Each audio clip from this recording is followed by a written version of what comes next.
Hey everybody, happy Saturday. Thought I'd shoot a quick little update. Just got back from watching Oppenheimer with my stepson Judah. It was outstanding, loved it. Went and saw Barbie, loved Barbie too, but haven't had like a cinema experience like Oppenheimer. It was insane. I think it's 3 hours long. I didn't fidget. I didn't have to go to the bathroom. It was like, it's a drama, but it just was. I mean, I know it's not new. It's been out for a little while, but just finally saw it, and yeah, it was pretty outstanding. So that was good.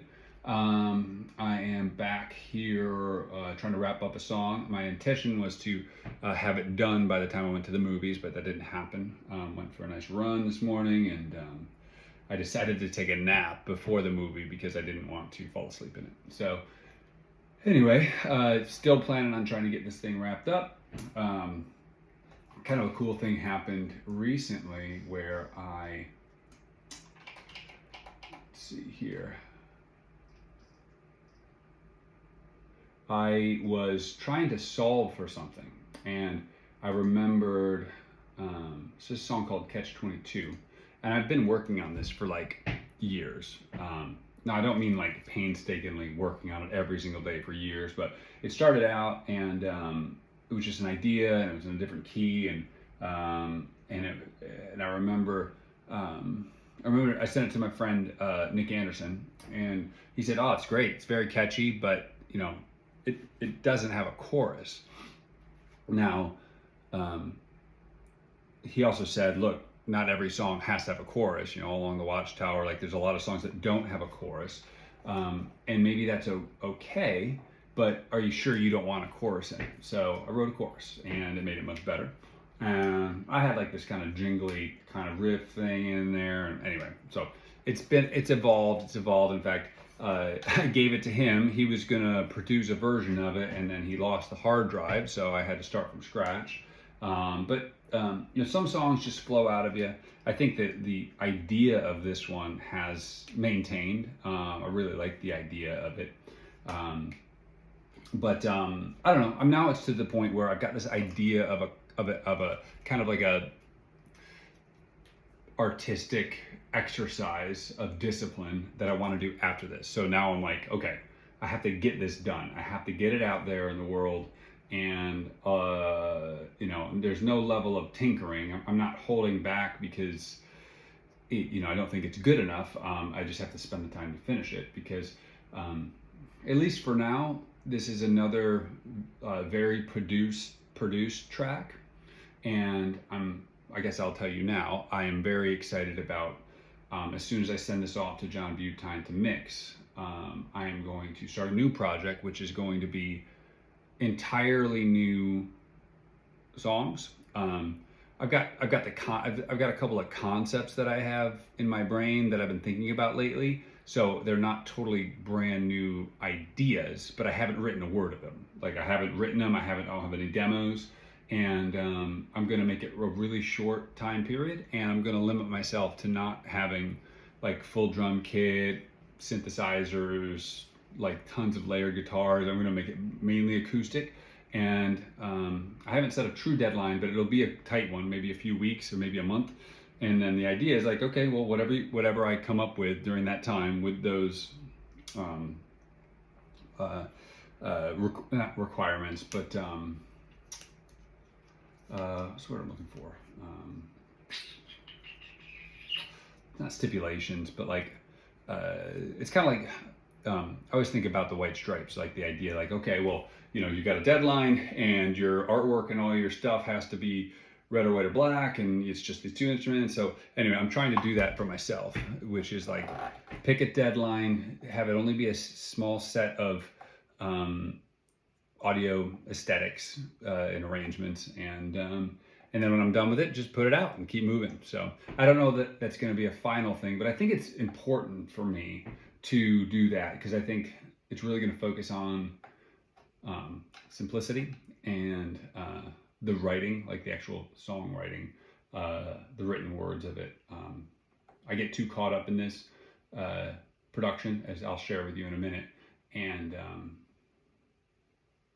I think I've talked about it in other videos. I think it comes from insecurity, where it's like, you know, it's going to sound really like this is my therapy session, but like that I'm not enough, so I have to like throw a lot of stuff on this.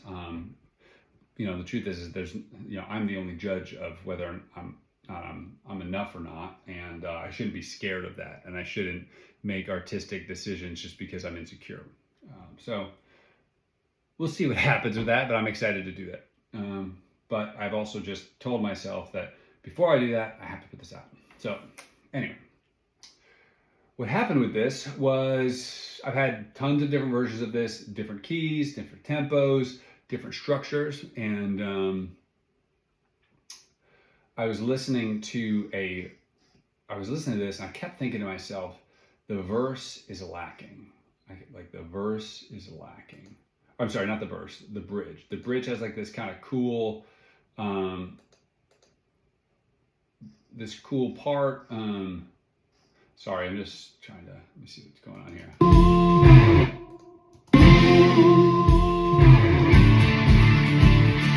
Okay, so it's a cool bridge part that I like, but it seemed like it was like you got this huge, massive chorus, and then it kind of fizzles. And so I was like, okay, well, maybe I need like a little guitar part in there to help with the transition. So I added this little guy here that kind of like rips it into the bridge and helps with the transition. And I added these guys. So when you hear them together,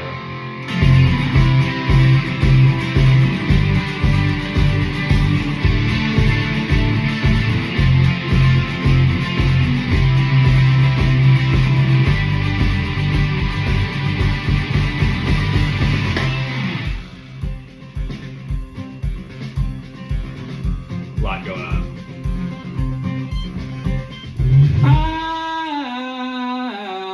Oh, hold on. Let me give you the full. That was just a scratch vocal track.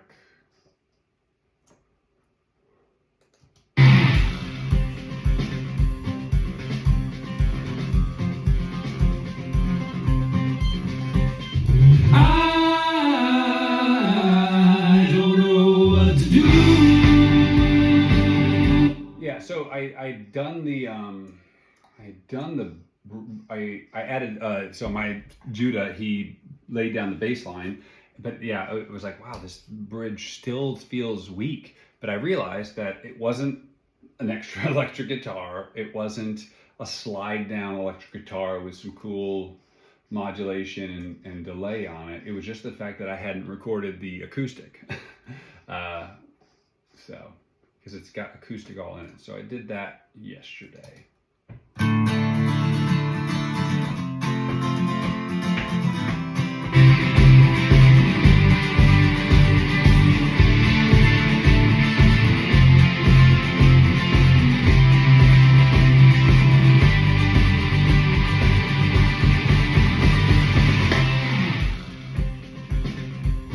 So I'm pumped about it. I'm gonna try and record, I changed some of the lyrics, and so I'm gonna record some vocals tonight, and then I'm gonna have to warn Mr. Butine, this is probably my most elaborate arrangement yet, which is kind of cool too. Like I'm gonna go from this to more simple, which I did a very simple version of that song, The River, with my dad, the Garth Brooks song.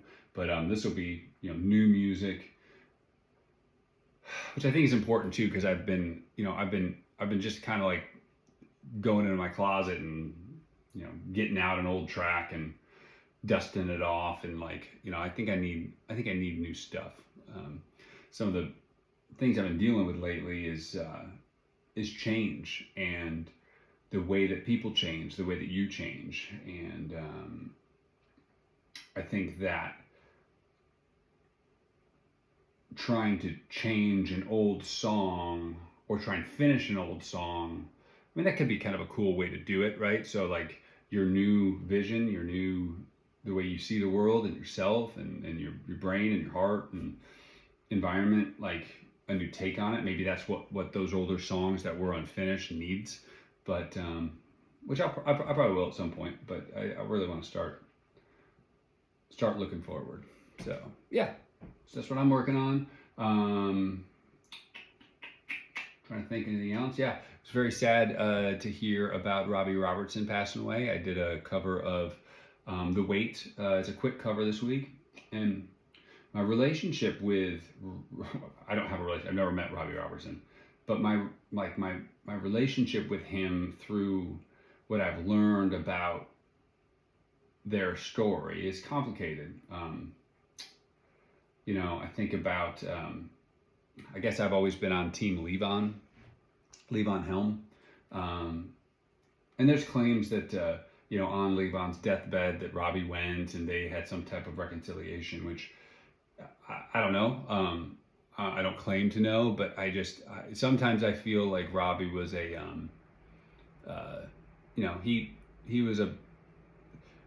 he was all about himself and self-interested, which people can be. There's no reason why I guess you can't be. But like almost like when it came down to it, he was looking out for him. And while I think that just being able to come away from that and be like, oh yeah, we made up, was in his best interest. But at the end of the day, I really hope they did. I hope they did reconcile. And I'm not in any position to be right or wrong about that. I just reading The Wheels on Fire, Levon Helm's book, and I read Robbie's book as well. But yeah, I love the band. I know I posted about it on doing the cover, but man, when I went on the road with my brother Benny and Skippy and Tim Lindholm back in '05, we had this. It was the Lindy, the RV. Some staples that we had that we watched in the little TV that we had when we were after a gig or traveling. We just kind of had on repeat The Last Waltz and No Direction Home. I really fell in love with the band and who they were and their music, and it really changed me from like an alt rock guy to start kind of screwing around with Americana and roots rock, at least learning it and having a real appreciation for it. We got to go through Woodstock, and then many years later when I lived in New York, I remember seeing Levon Helm at Terminal 5. He played a show there. It was great, and got to see him at Bonnaroo. That was awesome. He played in the one of the tents, the Witch tent, I think, and it was just in the afternoon, and he like literally got an encore. It was so cool. Everybody went nuts. And then I was really lucky because my friend PJ, when I lived in New York and I was working in advertising, this place called Innovation Ads, was right in the old Woolworth building. I met this guy PJ Labanowski, and he had always told me, so we had a real kinship and appreciation for music and the band. And I had a little studio set up in there, and he'd always talk to me. He's like, well, you gotta go to the barn, Levon's barn. So we'd always talked about it, but never did, because they called it the Ramble at the barn, and we hadn't. And then things happened with that company. I moved down to Florida and then back up to Fillmore, New York, where I'm from, and we had and right outside it is a town called Hume, where my parents live, and we built a barn there and had a recording studio that we did Navarre stuff with, and then with my brothers we did it was called Barry at first, for my brother Brad's school project. We did a little EP, which was awesome, and it's kind of had that same feel of what Levon Helm's band and having it be a studio. I'm sorry, his barn, the barn in Woodstock. And I remember getting a call from PJ that there was a Ramble coming up, and it was like there had been talks of his health failing, but so this was like it was right after, I think, Bonnaroo. I can't remember, but it was like very short notice. It was like, oh, hey, tickets go on sale tomorrow for a show that's next week. And it was none other than Mumford and Son, and Sons. And that was insane. I don't know what year that was, but I could probably look it up.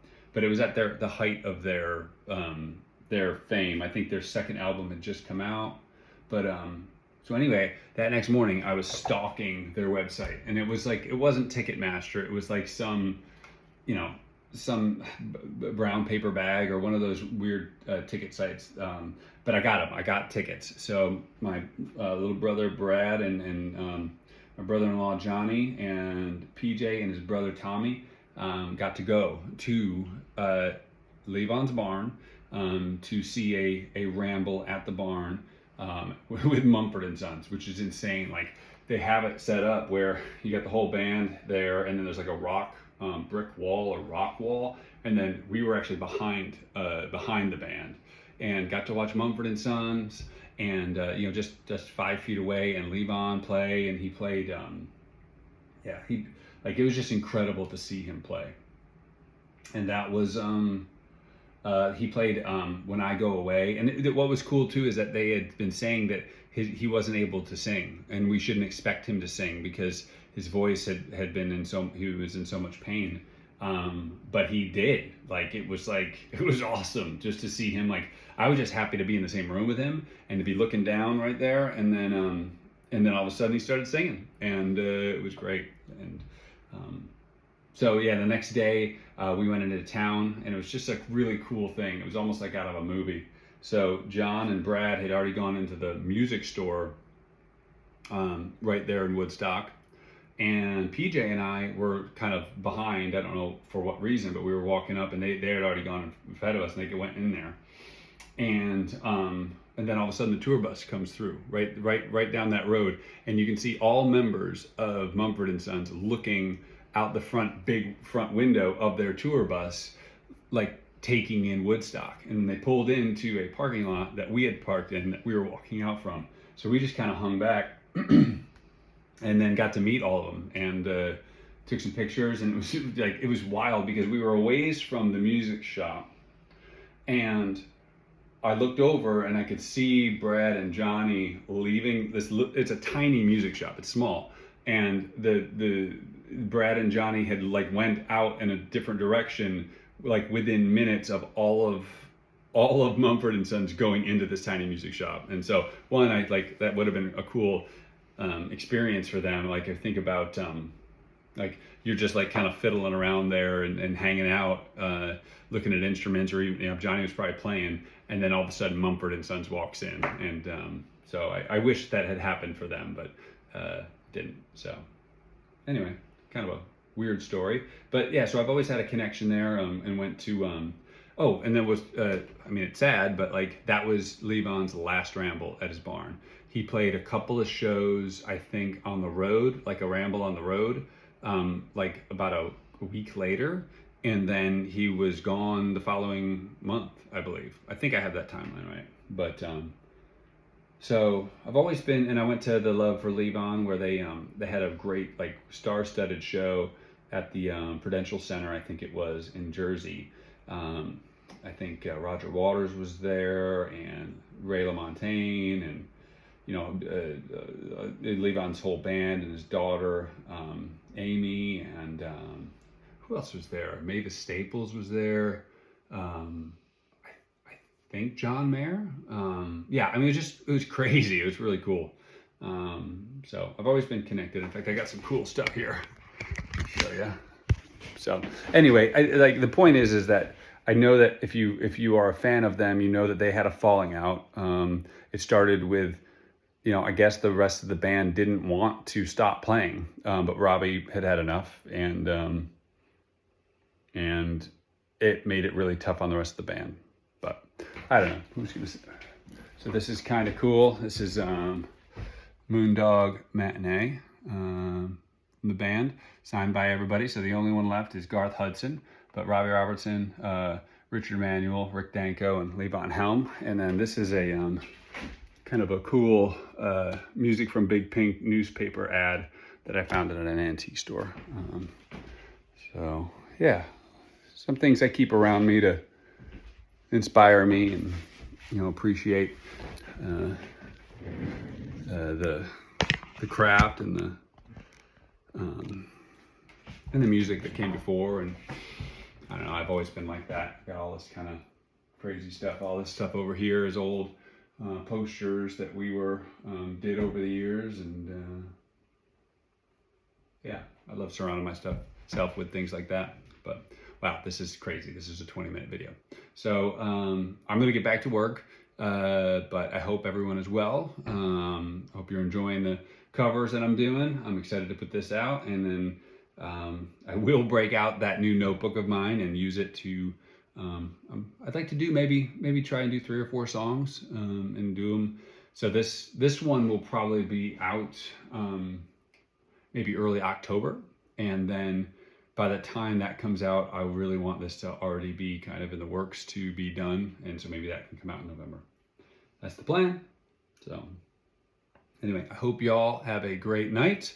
Be well to each other. What? Oh, somebody else wants to say hi. Hi, Jazzy. You doing all right there, girl? Anyway, have a good night. Talk to you soon. Bye.